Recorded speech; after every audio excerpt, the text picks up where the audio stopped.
Hello and welcome to the Whisky.com news for the year 2021. Yeah, we're looking at the past year 2021, and that's kind of a whiskey rewind, so thumbs down. No, just joking. Give me a thumbs up. Yeah, so let's have a look at the news from the year 2021. The first news that I'd like to mention, exceptional news, was the Ardbeg 25 years old came out. Very, very exceptional. Another age statement, 25 years from Ardbeg. That is exceptional. And we had that whiskey on the cask. It was very, very nice. Then we have kind of a reintroduction. Laphroaig Sherry is back. 10 years, 48% ABV. Very, very nice. Many people loved it. Many people missed it. And now it's back. Then we have new bottlings from Laing with new single cask and cask strength named first editions on the market. Unfortunately, most of them are sold out. Then we have very old whiskies coming to the market. Highland Park 50-year-old, a Glenmorangie 72-year-old from Gorgon and MacPhail. And that brings me to the next news. Very, very expensive whiskies. There have been numerous records of, most expensive whiskey sold. I think it was most expensive whiskey, most expensive cask, and I don't know, miniature and collections and that kind of stuff. But as whiskey prices are rising with inflation, there's gonna be more records coming up. Yeah, there will be even higher prices be sold for the whiskeys around the world. Then we have good news for all the Americans, and that is the tariffs on Scotch whiskey have been postponed at the beginning for 4 months, and now they have been eliminated overall. So less taxes on Scotch whiskey, and that is really good news for the Americans.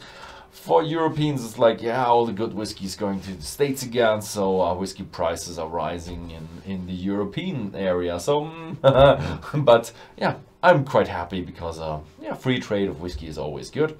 And luckily, the European Union then also came around later that year to postpone the tariffs on US whiskey.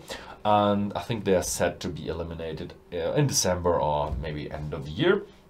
So we can enjoy all the smaller bourbons and the smaller whiskey bottlings from the United States, because that was most of that where it was hit there. So that is good news. So whiskey can be traded over the Atlantic once again much better. Then we have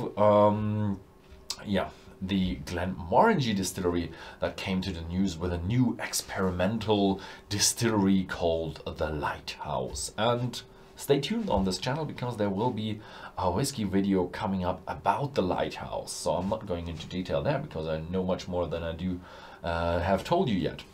Laphroaig's Distillery Manager stepped back. Mr. Campbell stepped back, and he is no longer Distillery Manager of Laphroaig. He is now the Master Blender of the Lochlea Distillery in the Lowlands.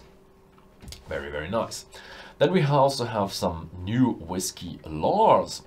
One of them came from Japan. They kind of defined more what is Japanese whiskey. And then we have a new brand of whiskey within the United States. It's the Indiana Rye. It's a protected brand. You can't just write Indiana Rye on your whiskey. And now Indiana Rye is a defined whiskey that comes from the state of Indiana in the United States. Then we also have a new Stillhouse at Ardbeg. Yes, they increased their production and they built a new Stillhouse, hired new people, and it's now producing much more spirits. So in 10 years time, we're gonna see a little bit of a relief with the supply of Ardbeg whiskey.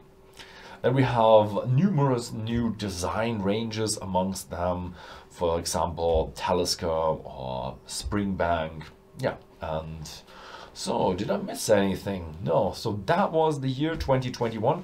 It was a bit slower with most of the companies not bringing out that much new news, bit of a investment dampage.